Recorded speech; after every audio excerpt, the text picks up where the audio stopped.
इथं बस. इथं सत्कार करूया. हो इथंच करायचं. सुस्तात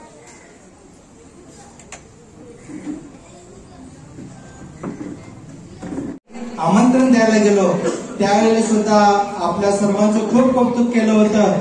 तसेच जोश पण भरला होता की मी आज चालत येत नसलो तरी मी कार्यक्रमाला येणार. आणि आज ते कार्यक्रमाला उपस्थित आले, स्वतःच्या पायाने चालत आले आणि आज मंचावरती उपस्थित आहे. तर जोरदार टाळ्याने यांचं स्वागत करूया. त्यांचा सत्कार करण्यासाठी मी अविनाश हिरवे साहेब यांना विनंती. नामदेव कांबळे साहेब हे बटालियनमध्ये सुरुवातीला ब्राव कंपनीमध्ये होते. त्यानंतर मोटर कोर्स करून त्यांनी मोटर प्लाटून मध्ये शिवसाहेबाचा तोफखाना या प्लाटून मध्ये त्यांची सर्व्हिस झाली. तसेच त्या तानपीर युद्धामध्ये टीए हवालदार व प्लाटून हवालदारची ड्युटी करत होते. आणि बटालियन लढाईसाठी मुवमेंट करण्यासाठी त्यांनी मोटर प्लाटूनचा फायर इतका जबरदस्त केला की दुश्मन काही पळून गेले तर काही तिथंच आपले प्राण गमावले. या त्यांच्या कार्याला अनुसरून त्यावेळेचे ब्रिगेड कमांडर साहेब स्वतः भेटायला त्यांना आले आणि त्यांचं कौतुक केलं. त्यानंतर वयाची 20 वर्ष त्याला ब्रिज म्हणतात. त्याच्या अलीकडच्या पहाडीवर आम्ही 2 रात्री थांबलो. मोर्चा काढला आणि काय आता पुढे जायचं आहे आम्हाला माहितच होतं. आणि आदेश मिळाला आम्ही ब्रिज क्रॉस करून पुढं पाकिस्तानचे जबरदस्त पिकेट आहे राजाने त्या ठिकाणी आमचा टास्क होता. आता थांबपीर म्हणजे काय? थांबपीर त्याच्या अलीकडचं आपल्या भागाचं एक पिकेट आहे, उंच डोंगर आहे. आणि थांबपीर जे आपण म्हणतोय एक पीर बाबाची त्या ठिकाणी समाधी आहे. मागा फोटो लावला आहे, इकडे फोटो लावला तर आपल्या पलटण निवारण दिलेलं आहे. आपण जाऊन बघू शकता. तुमच्या टॉपीवरती सुद्धा आहे.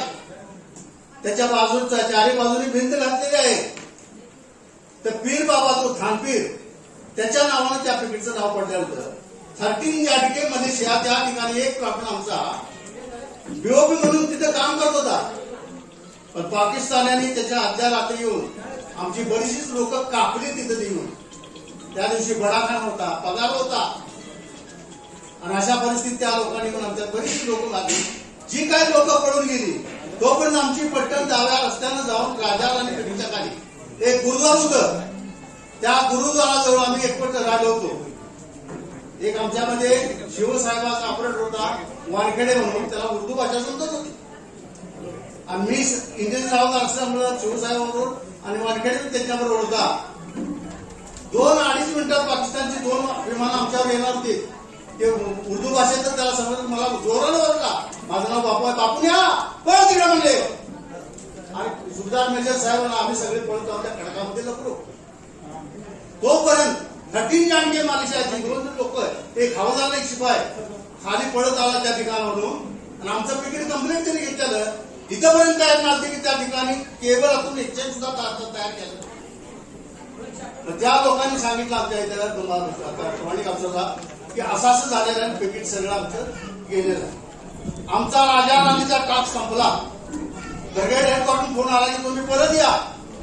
आम्ही परत त्या कला ब्रिजवरती आलो आणि त्या पहाडी थानपीरचं पिकेट ज्या ठिकाणी आहे त्या ठिकाणी आम्ही 3 तारखेला मार्च करायला सुरुवात केली. डाव्या बाजूला अल्फा कंपनी लावली, उजव्या बाजूला डेल्टा कंपनी लावली, मध्ये शिवसाहेब झाले. आणि अशा प्रकारे आम्ही पहिली एक पहाडीवरती गेलो. तिथपर्यंत दुश्मन नव्हता, पण वरून असं पाकिस्तानच्या कुठल्या बंदुका होत्या काय माहित नाही, चाकून चाकून चाकून असा आवाज यायचा. असा पाऊस पडत होता. त्यावेळा खडाक वगैरे दगड वगैरे मोठी मोठी झाडं होती. त्याचा आड घेऊन आम्ही तिथे त्या ठिकाणी रात्र काढली.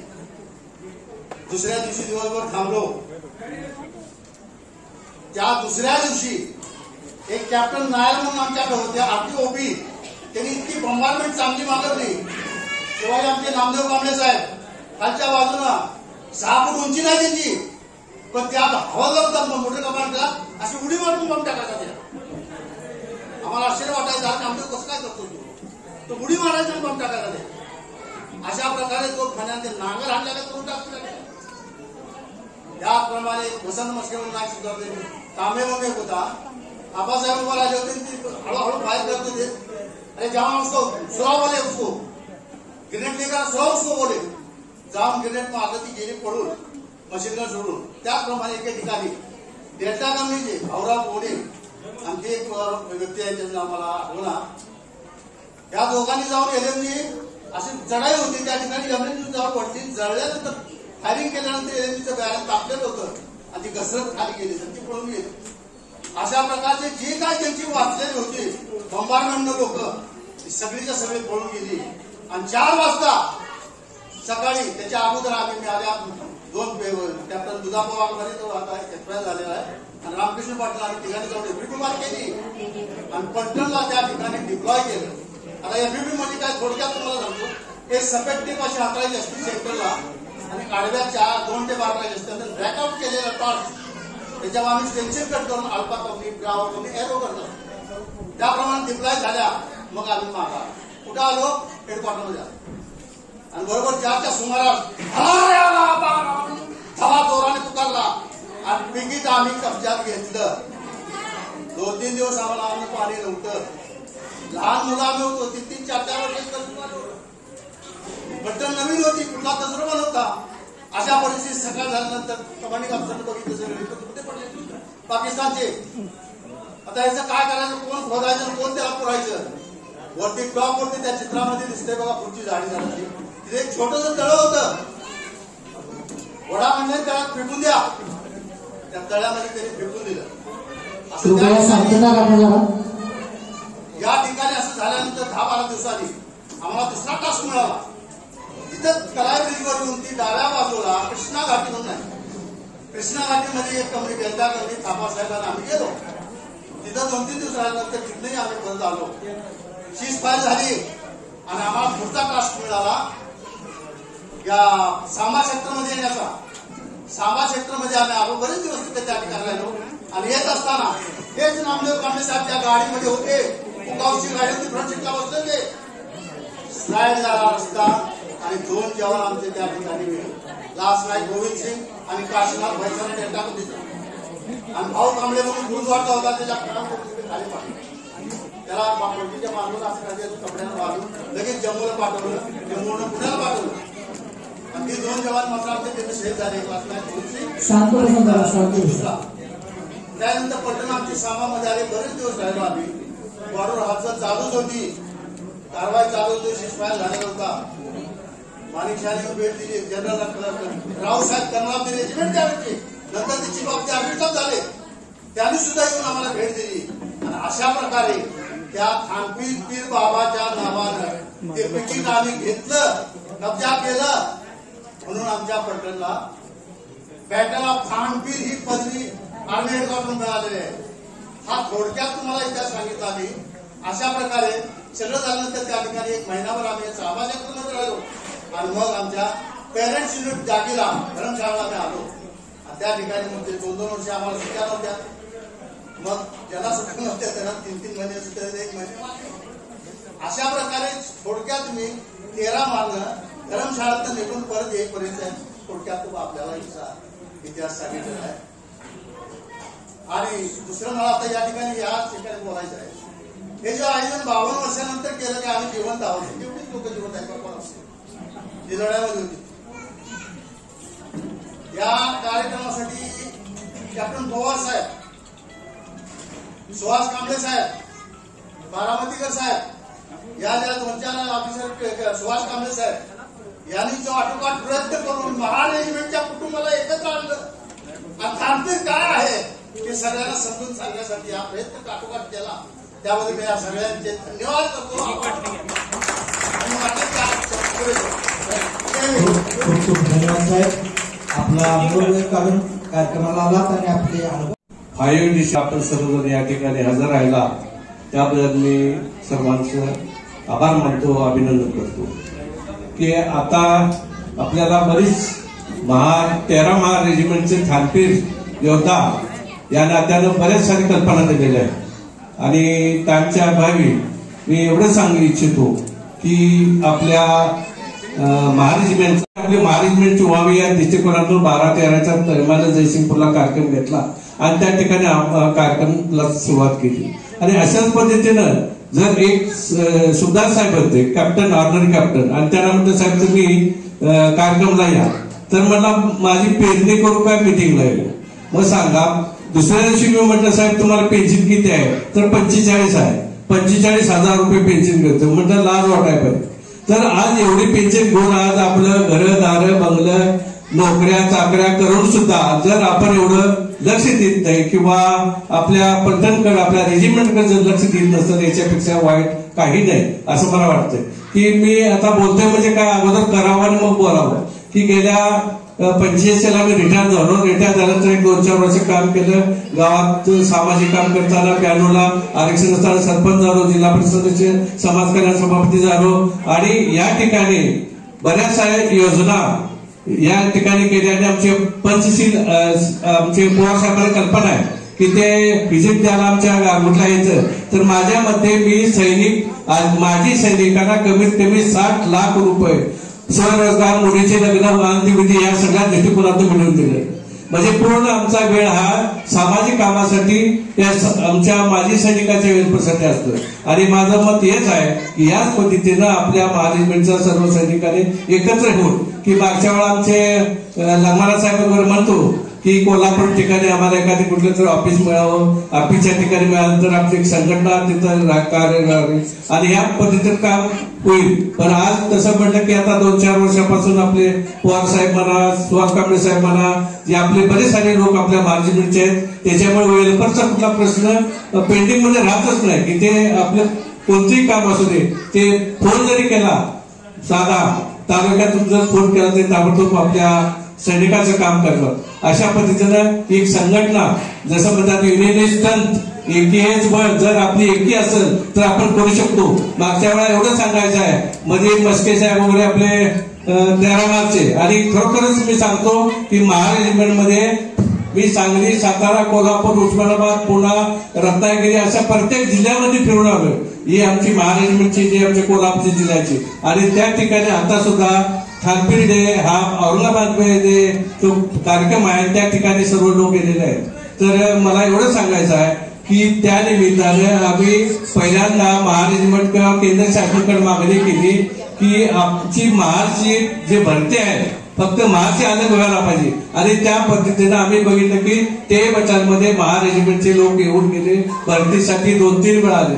अशा पद्धतीच्या बरेच सारे त्याच पद्धतीनं रेकॉर्डमध्ये सुद्धा आपल्या बाबासाहेबांचा पुतळा व्हावा यासाठी सुद्धा या संघटनेच्या माध्यमातून प्रयत्न केला. दुसरी गोष्ट आहे त्या ठिकाणी सागरमध्ये सुद्धा आमचं बौद्ध मंदिर व्हावं अशा दृष्टिकोनातून सुद्धा समाज कल्याण मंत्री भारताचा किंवा अशा बऱ्याच साऱ्या तक्रारी केल्या. आम्ही सुद्धा मध्ये कलर मिळाला आपल्या महारेजिमेंटचा वर्धापन दिन साजरा झाला त्यावेळेला आम्ही इथं गाडी करून 10-12 लोक गेलो होतो. आणि अशा पद्धतीचं जर आपण सर्वांनी भाग घेऊन जर सहकार्य केलं तर अशा पद्धतीनं आपल्या महारेजिमेंटचं जे रिटायरमेंट लोक आहेत त्यांचे वेळपर झाल्याशिवाय राहणार नाही. या निमित्तानं आता आपल्याला महारेजिमेंटचा इतिहास आपल्याला कल्पना दिलेला आहे की 13 मार्चने काय केलं, 13 मार्च कुठं गेली. पहिल्यांदा सागरमधनं गेली, आपल्या लेह लडाखला गेली, लेह लडाखमधनं आपल्या धर्मशाळेमध्ये गेली, धर्मशाळेमधून धर्मशाळेत नाही ह्याच्यामध्ये सिक्कीम मध्ये गेली, सिक्कीम मधनं मग याला आलमोड्यात आले, आलमोड्यात गंगानगर मध्ये हैदराबाद आणि हैदराबाद मधून आपल्या पुण्यात आले आणि पुण्यामधून आपण रिटायर झालो. आणि तसं म्हटलं तर पुण्यामधून आम्ही रिटायर झालो आणि रिटायर झाल्यानंतर आम्ही आमच्या सैनिक संघटनेच्या माध्यमातून आपण काम करू लागलो. आपण जे मी थोडं 2 शब्द बोललो, आपला टाइम वेस्ट केला त्याबद्दल मी पुन्हा एकदा आपली क्षमा मागून इथंच सांगतो. जय भीम, जय भारत, जय हिंद.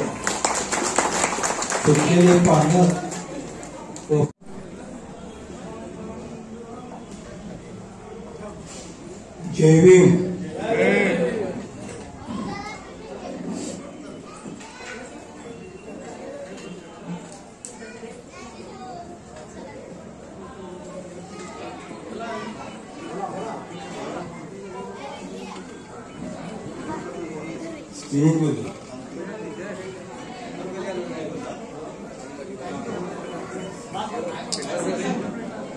साहेबांना थोडा बोलण्याचा प्रॉब्लेम आहे, त्यामुळे ते बोलू इच्छित नाही. त्यानंतर थांबील सैनिक परिवार कोल्हापूरतर्फे 52वा थांबील विजय दिवस सोहळा साजरा करण्यासाठी काही थोडं होऊन काम करणारे सैनिक परिवारचा विशेष सत्कार करणार आहोत.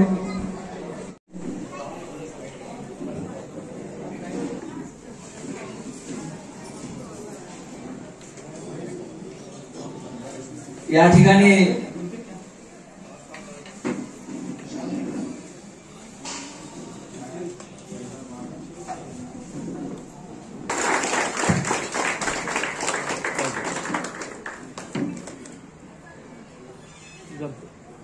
थँक्यू रमेश साहेब. या कार्यक्रमाला एक चार शानदार तुम्ही काम केलेलं आहे, त्याबद्दल तुमचे खूप खूप धन्यवाद. खूप खूप धन्यवाद.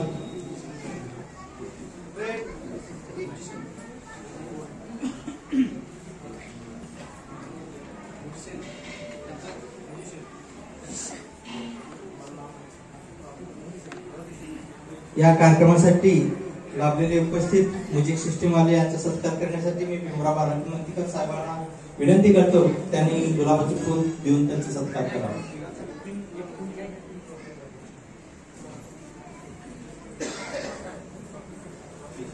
तसेच आज या कार्यक्रमासाठी लाभलेले पत्रकार श्री नामदेव निर्मळे यांचा सत्कार करण्यासाठी मी संदीप कांबळे यांना विनंती करतो.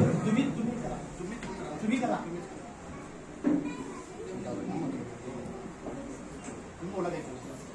रमेश साहेब तुम्ही करा सरकार.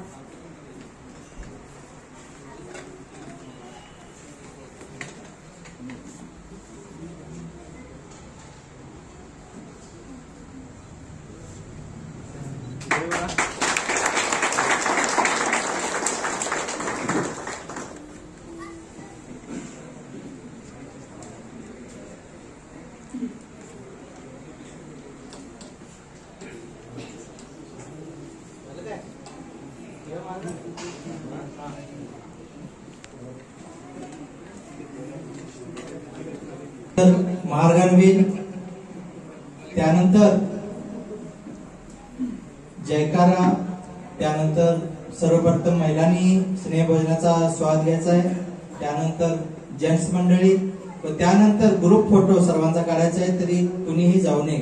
तसेच जातेवेळी आपापले सन्मान चिन्ह व कॅप घेऊन जायचे आहे. परेड सावधान.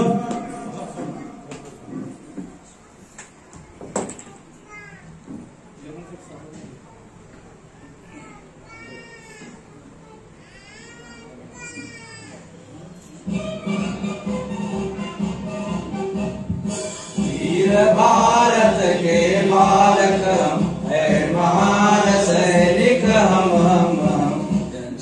सेवक सैनिक वर, शील दया के सेवक सैनिक वर, शील दया के मातृभूमि सेवा हित करते, मातृभूमि सेवा हित करते हम हरदम कर श्रम श्रम श्रम.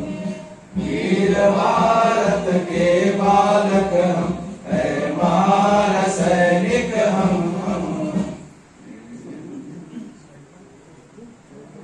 व्यसनों को हम दूर भगावे, फैशन त्याग सादगी लावे, व्यसनों को हम दूर भगावे, सैनिक रमते राम जपावे, सैनिक रमते राम जपावे.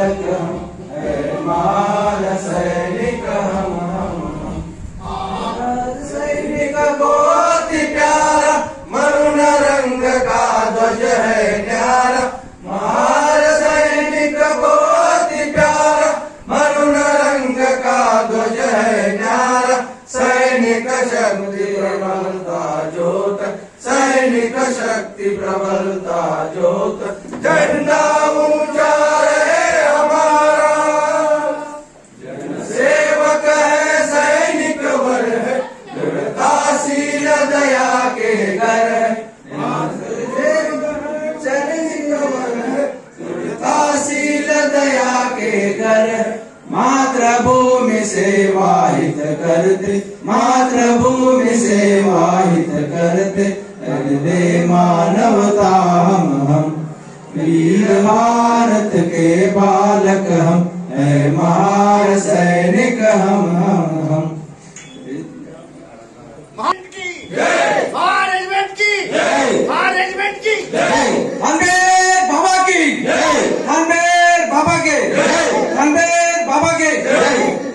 भारत माता की, भारत माता की, भारत माता की।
जरा मागे या दादा.